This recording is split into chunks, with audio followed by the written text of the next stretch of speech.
I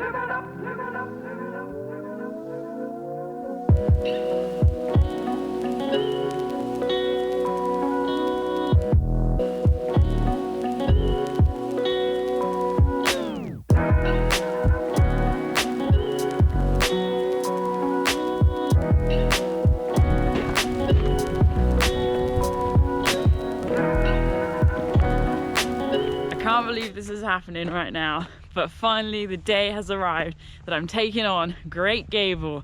Literally first few steps on the path, and literally from the car park it's like, right, we're going straight up now. We've got grey knots first of all, and then we'll head on towards Great Gable, 899 meters above sea level. Not sure sort of what the weather's doing today. It's still trying to make up its mind, I think. So we'll just work with it. I expect it's not clear at the top right now, but I'm hoping that by this afternoon it might have burnt off a little bit. Feeling really full. Had a massive breakfast of a bowl of porridge, like one of those sachets, and then 2 avocado wraps. So just need to digest that a bit, and then hopefully we will just make steady progress uphill. I've really been looking forward to today. Had a nice slow morning, so feeling quite energized as well as full. Just need to get to the right side of this fence. Through the fence. Okay then. Let's try this. Not going to be easy with... Oh, that's not going to... I'm not going to flip through there, am I? Hang on, I can crawl. This is a good start, isn't it? No. Okay, pack's coming off. This is really funny. Feels like I'm breaking in. Ugh, get in there, because you're not full of expensive camera equipment. Adventures with Abbie. It's all fun and games. Right, before I start climbing, I just need to sort out my heels. They're a little bit raw at the moment in these socks, so I just want to plaster them up. So I've got my like physio tape stuff slowly going down actually. And basically what I tend to do, and find the scissors, is when I'm feeling like a hot spot coming, which I have been feeling already, and I felt it yesterday, but I didn't really have very far to walk yesterday, so I just thought, oh, stuff it. Then I take my boots off, take my socks off, I find that hot spot, which just so happens to be my heels. It pretty much nearly always is. And then I get some of this tape like this. It is actually stretchy, but obviously the back of it is not, so I need to peel that off. And then basically, I don't know if you can see this, I'll just stick it on there, so probably about that much. And the idea is it just helps reduce the friction between the skin and the sock. What it does mean is basically I am wearing the wrong socks. These are my mountain boots, so they've got a much sturdier sole, and it just means that when you're sort of walking in this terrain, you've got the support.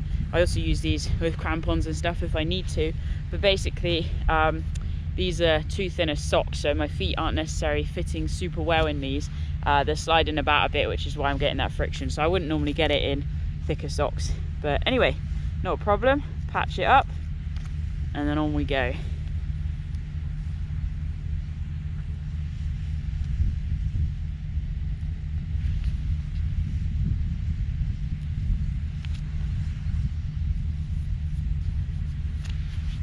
Ta-da!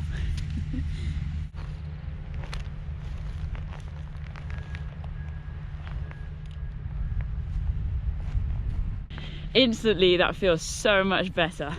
So my feet are all sorted, my energy's all sorted, the weather is doing good. I've kept an eye on MWIS, so it is supposed to sort of get even clearer this afternoon, so I'm absolutely in no rush for my bid for the summit, because if I can enhance the likelihood of it being clear by walking slowly, then so be it.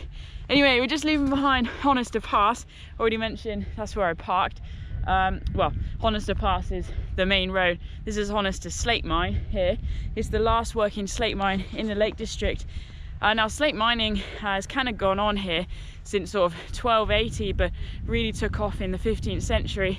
And much of the landscape around us has been shaped and molded by the historic mining that used to go on here, used for, you know, building houses, roofs, paving floors, everything really. You can use slate for a lot. I find it really attractive as well, even though it is just grey.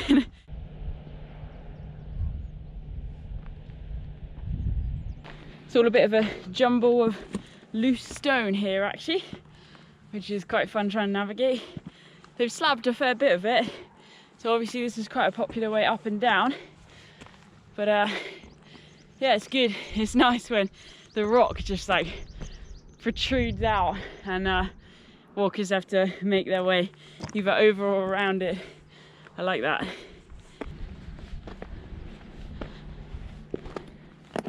I knew I was being daft starting in a jacket. Be bold, start cold. When I don't live by that, I always regret it and then I have to stop and strip. So back in a t-shirt now.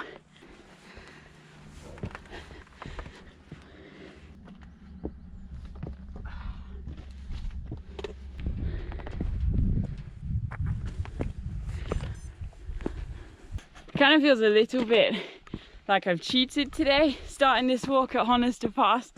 Not that you can cheat when you're doing a walk really, but Honister Pass is already so high in the mountains that, you know, you've already gained a lot of elevation before you've even started moving your feet. So the climb is obviously not as much as it could be if I started lower, but still it's nice because for, at the moment, a relatively little amount of effort, we're just getting these fantastic views, which honestly you've got to stop to take in because they're just breathtaking.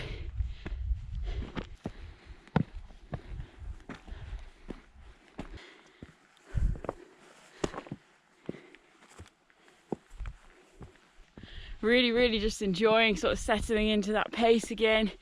You can't rush getting up and down mountains. Every foot placement just needs to be a conscious decision, and I just love it. Like the breathing pace you settle into and the rhythm and getting snagged on fences. That's always fun. What am I doing? Talking and walking I'm not so good at. I found myself making great progress up to the summit of Grey Knotts, some of which was a little bit scrambly, but never difficult. 697 above sea level, good stuff. First little peak, and then we're heading that way. And Green Gable is looming high above us, just getting kissed by the clouds.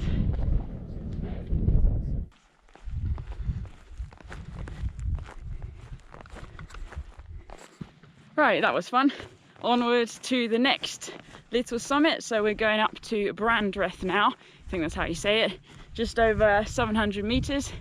715 I think, so it's kind of cool because there's lots of like staggered summits on this climb, so we tick off quite a few, which is neat.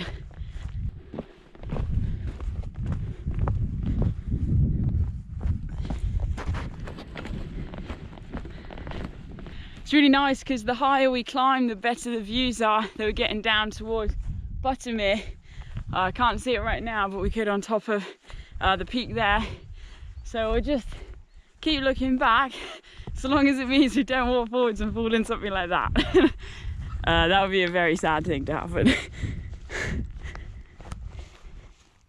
I was actually quite surprised by the amount of water around between the fells, and some of the pools were certainly very substantial, but each supported a varying array of flora species, such as different reeds and cotton grasses.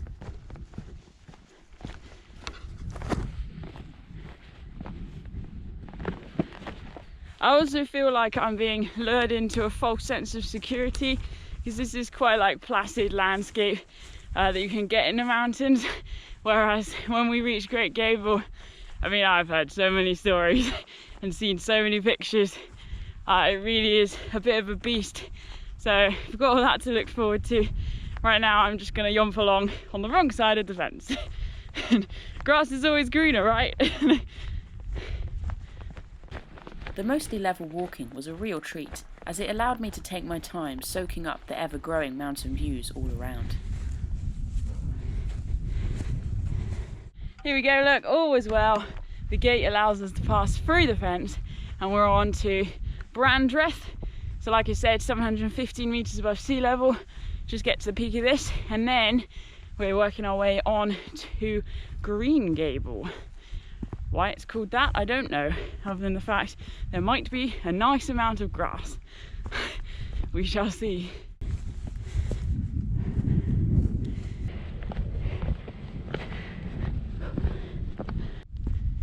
Here we go. Boom, good stuff. Second summit, Brandreth, in the bag, under the boot, sorted, I think, unless that is the summit. There's like different cairns and I'm not sure which is the highest, but I'm on top of this mountain anyway. So now we're gonna walk along the Gillicombe track thing up Green Gable. So that's gonna take us to 805, which is all very exciting because we're just gradually gaining elevation. But I'd be lying if I didn't feel intimidated, even just a little bit, by that imposing mountain known as Great Gable. I can't believe we're going to be up there soon.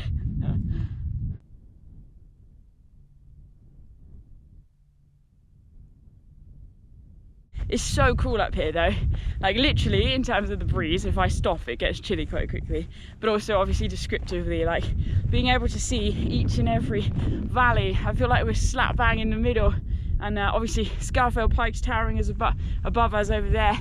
Can't quite see it now actually, but just seeing valley after valley after valley after valley filled with lakes and like curtained by this frame of mountainous beasts. It's such a wonderful landscape, and it really blows my mind to sort of realise that this place only gained its national park status in 1951. I mean, that's just ridiculous. Obviously people treasured it long before then, but honestly, 1951, like what? Oh, and there's also like 5 national nature reserves within the national park, so to have a protected place inside of a protected place, I mean, that just must be the most stunning area ever.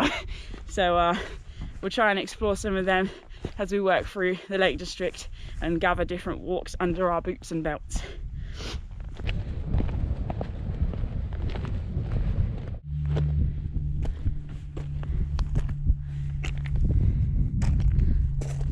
Just realised that this valley here, that's the corridor route which you can follow to get up to the top of Scafell Pike. So I was walking up there this time last year in the sweltering heat, but it goes up to Styhead Tarn, so we might be able to see that in a minute actually. It's really cool being able to look down on it from this angle. Love it. That brings back good memories. Definitely check out that video if you haven't, because that was a flipping epic day. Green Gable, as with many of the fells in the area, is overlain with glacial till, a jumbled assortment of sediment derived from the erosion and movement of glaciers during the last ice age. Little makeshift shelter. Where's the top then? Oh, there's the top. Gotta touch the top. Oh, flip. Don't go past the top. Wow, look at this. Boom. Top of Green Gable, 805, and now we've got a rather epic ascent up to the top of Great Gable. Okay, one step at a time, guys. Let's not rush this. Wow. I lingered on the summit, simply breathing in the beauty around me. Try as I might, I just couldn't take it all in.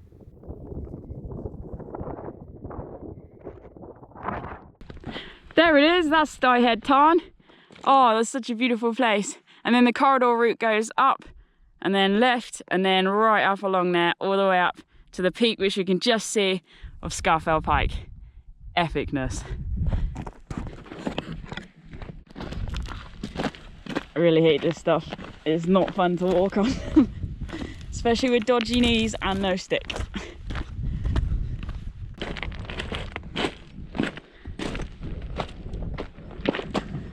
Oh, we made it down to the bottom of that. Boom. Right, only way is up now, folks. Let's get on with this climb. Just can't stop looking at these views.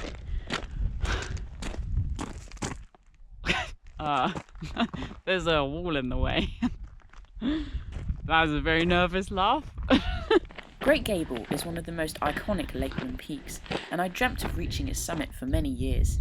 Conditions hadn't allowed during my previous visits, but as I now tackled its messy crags and pinnacles, I felt completely drawn in by its ruggedness, savouring every step. I think this is a bit of a each person to their own, just forge your own route. I'm trying to go where there's like the paler colour scree, because that generally indicates people have gone that way before. Oh, this is nice, isn't it? Just casually climbing up a rock face on a Tuesday morning. It's a good way to start the week.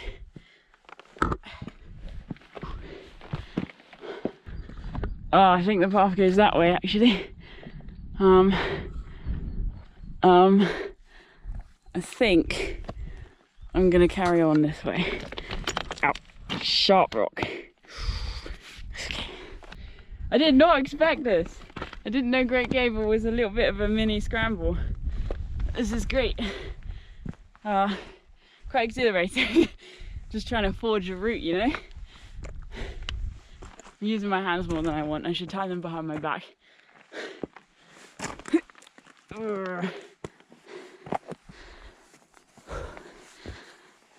Aha, here's the path. That's better. Don't know what I did. Cool can as well.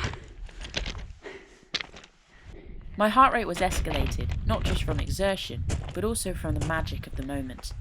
It was just me and the mountain, and sure, it threw challenges and obstacles my way, but they kept me focused and fully engaged. Seriously, this is just the most incredible climb. I'm really relishing the challenge of moving through the rocks and stuff, trying not to slip, and the odd bit of scrambling as it comes.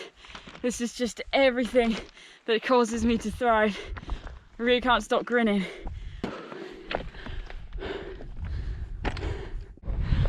Oh, look at Scarfell Pike over there. Flip, that looks cool.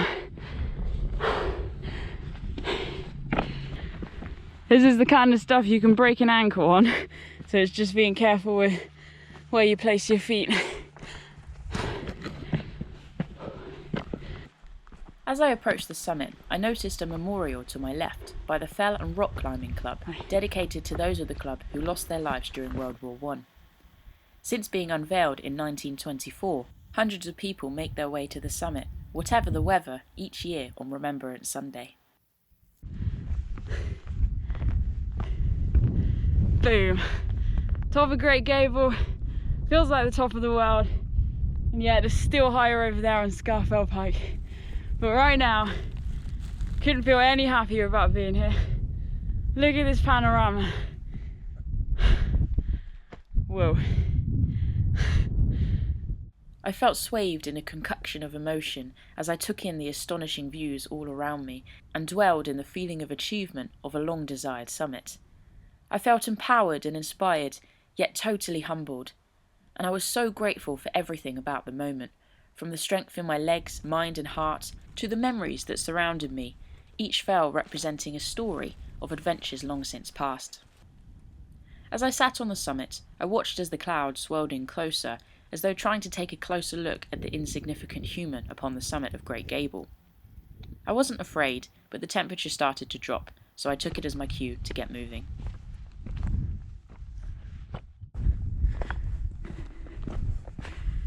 This looks vaguely path-like. Gosh, it's so cool with the cloud just swirling around. It keeps like coming in and then getting blown away. It's moving really fast, but every time like the scenery kind of gets revealed again, it's just like, whoa. Anyway, as I'm sure you can tell, this is a slightly different route. So I sat on top of Great Gable for a fair while, sort of gawping at the views. It really was spectacular up there. And then the clouds started coming in and I'd finished my food, so I was like, oh, best get moving. So I'm heading down the western side now of the peak down towards Kirk Fell. Whether or not I go up Kirk Fell, I'm still trying to decide because my left knee is really playing up. So this is going to be a very slow descent, and I don't know whether I need to strap it up. I have got some physio tape, but normally it's my right knee, so my left knee, I don't know what's going on there. But even just doing that, ow, even that really hurts. Never mind, anyway, it's all good, all part of the game. So making our way down to the pass, and then I'll figure out what to do from there. The path quickly got steeper and the scree looser, but I wasn't going to rush on such a precarious path.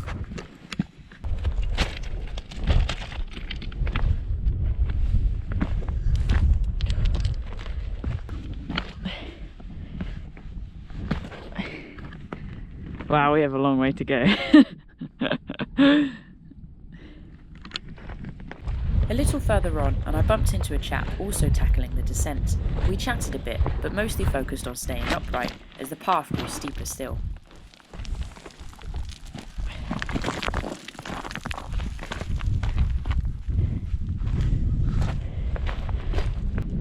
This is definitely not a route for the faint-hearted.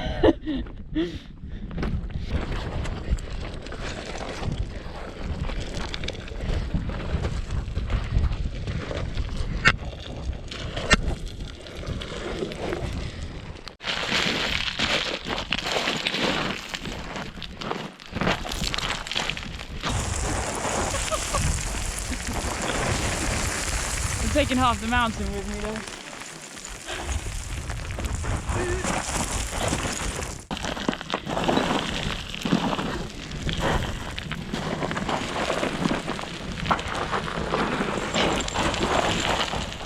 Nearing the base, the scree grew deeper, but to be honest, the deeper it was, the easier it was to move through.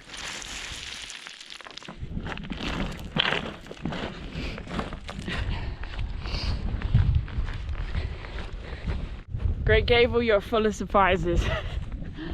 So down the pass now, back on some reasonably solid ground. Little squishy, but not too bad.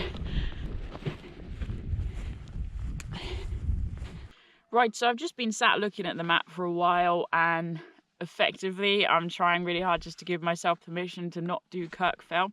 It kind of feels like because I'm here, I should, but basically if I can see another route that I could do another day to make another loop, then that leaves a summit that I have to get.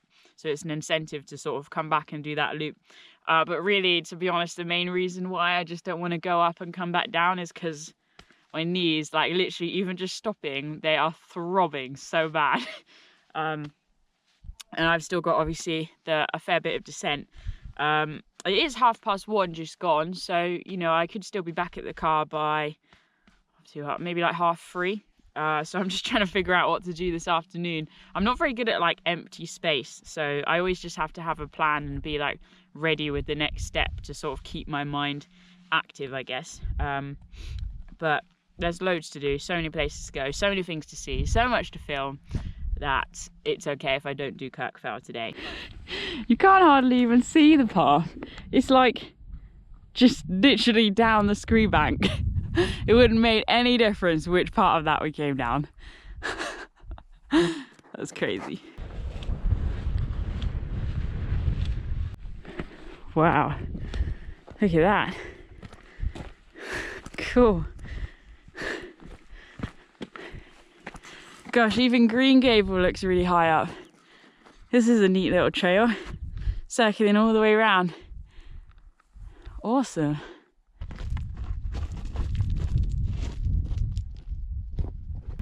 This is a nice path actually, because to the left here we've got, again, more views down over Ennerdale Valley, down towards the lake, which you can't quite see actually. But it's so nice just being able to see Blacksail Hut and Loch Beck as well, that steep but wonderfully exhilarating ascent up to the top. I think I've talked about that already today, but I just love it. Like every path that you've walked just then holds a memory, and every time you see it again, your just mind plays it over like a cinema, and it's so great just to be able to relive those experiences whilst of course creating new ones as well. I was now walking on Moses Trod, an old packhorse route that was once used to move slate from Honister to Wasdale. I've just been walking along this stretch sort of thinking about the accessibility of the fells in the Lake District, and how you don't have to be an avid mountaineer to get some half decent summits under your belt. But you know, if climbing a mountain is something you've always wanted to do, this really is a great place to start. Not necessarily Green Gable, but there's Haystacks just down the way, there's Latrig, there's various other sort of mounds, big hills that some would want to call mountains, others being funny about it would be like no, but it doesn't really matter. What matters is you find a challenge that's the right scale for you, and having the courage to take that on regardless you know, training up for it physically, mentally, getting the skills under your belt to make sure you know how to use a map, know how to deal with the weather if it comes in, just make sure you've got some decent kit with you. Then going off and doing that, it doesn't matter how big it is, it doesn't matter what other people think, it's just having the courage, finding the bravery to go out and do it. And that is the most respectable, amazing thing that you can do to chase those dreams. And don't just let them stay buried, because they won't leave you alone. And if they do just get buried so deep, then they'll fester. And don't let dreams fester. That's not what they're there for.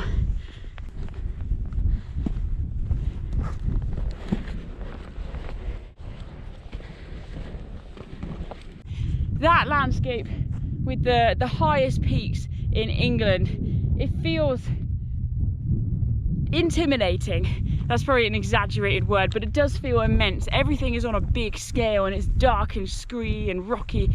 But then you look down in the valleys and it's so inviting how the sun bounces off the bodies of water and the trees. I mean, there's trees.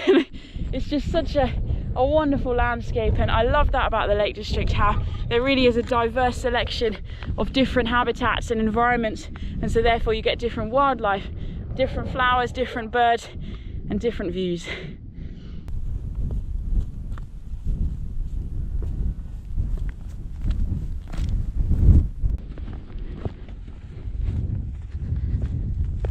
I've just been looking ahead for a while over towards Fleetwith Pike. There's the slate mines there as well, just on the side of the mountain. And basically when we join the disused tramway that used to bring the slate carts up and down, we can go right and that'll take us down to Honister and the end of the walk, or I can go left and just shimmy up to Fleetwith Pike. I don't think it's crazy steep, it certainly doesn't look it, and I reckon that'll be achievable on my knees. I've still got so much energy inside of me to use up today. I just know I won't sleep if I don't use it, so I think I'll quickly head up to Fleetwith Pike. So that's quite exciting to get another summit in today.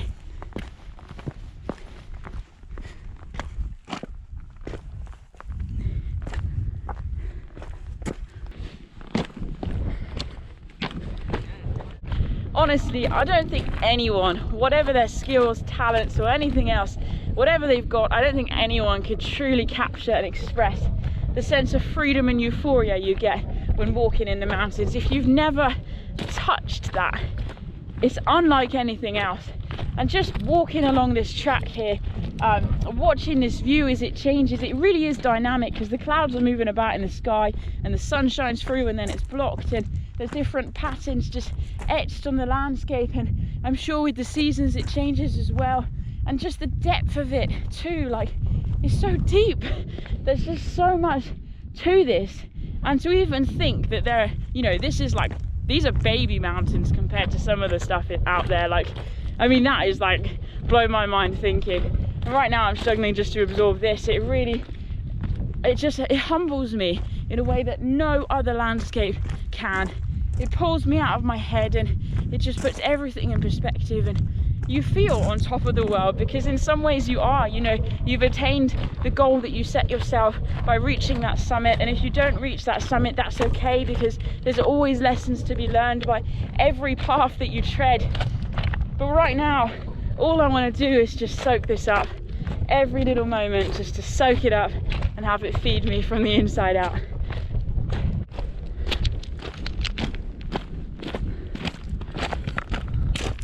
Here we are then on the quarry track.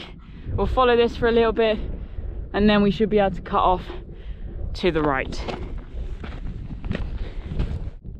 For over 100 years, from the early 1700s, slate was transported from the quarries around me to the road below by hand sledges or barrows, usually holding up to 1/3 of a ton of slate. The first tramways were constructed in 1879, and during their lifetimes they were modified several times, including in 1962 when an electric winder was installed to allow larger slate blocks to be carried. Nowadays, Honister Slate Mine is well known as a tourist attraction, where guides take visitors into the quarries or up onto the fell sides. Hi, alright.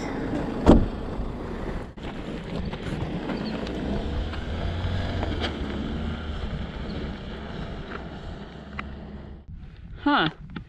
Don't know what was going on there. Maybe someone needs help. The mountain rescue guys are just running off down the hill with helmets on their head. Either that or they're just going for a half decent training exercise. Oh, I hope someone's okay. Anyway, I find myself in the midst of this vast expanse of quarry. Onwards, I think. I'm sure there'll be a path in a minute. Wow, look at this stuff. This is slate ready to go down.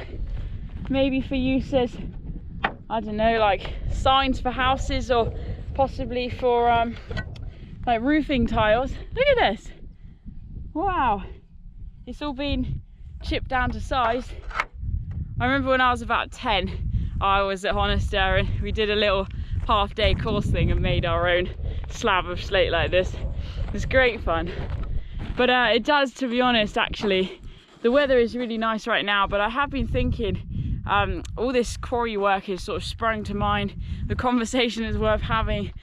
The men that used to trudge up here every day for hundreds of years, the weather was irrelevant. They were working in some appalling conditions, you know, down in the mines and getting the decent rock out. Nowadays, you know, with this being the only one, it's as much of a tourist resort as it is anything else. There's the mine that you can actually go in now. There's the coach that takes you up and then you have a tour and it's all fine and dandy and you can do climbing underground and all sorts. So it's how times have changed, eh?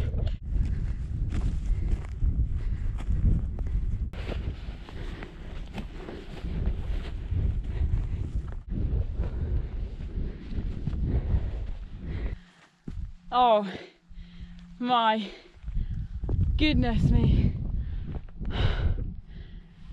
Oh my goodness me. What? Here we are then. Top of Fleetwith Pike. 648 above sea level. Oh my goodness me. Look at this view. Oh my word. You know, talking about accessible mountains earlier, this is not a challenge at all. Park down at Honister, come up the tram line, a little bit further on and you've got this as your reward. Wow.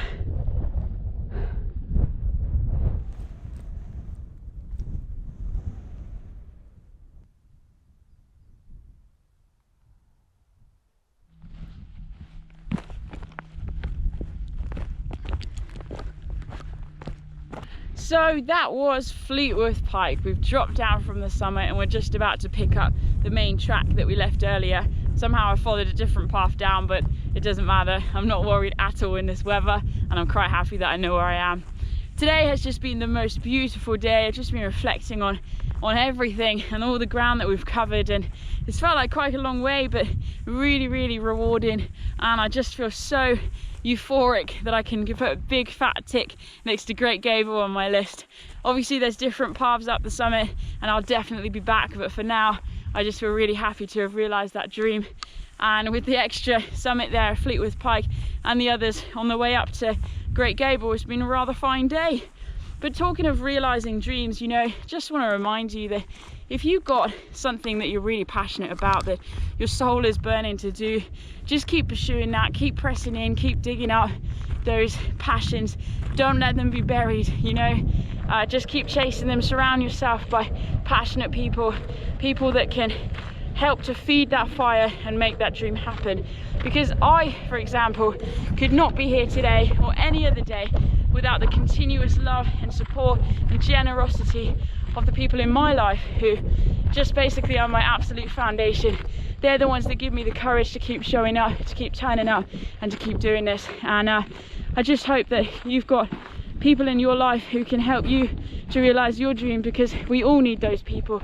And yes, they might seem like gems, and they are gems, but actually if we all strive to be those people for others, then the world will definitely be a better place. So guys, thank you very much for watching. There is a search and rescue helicopter that's doing the rounds, so right over Green Gable actually, so hopefully someone's okay. I might just watch that for a little bit and then I'll keep pressing down to Honister. So thank you so much for journeying with me today. It's been an absolute pleasure to share with you. And until next time, enjoy your adventures and stay wild.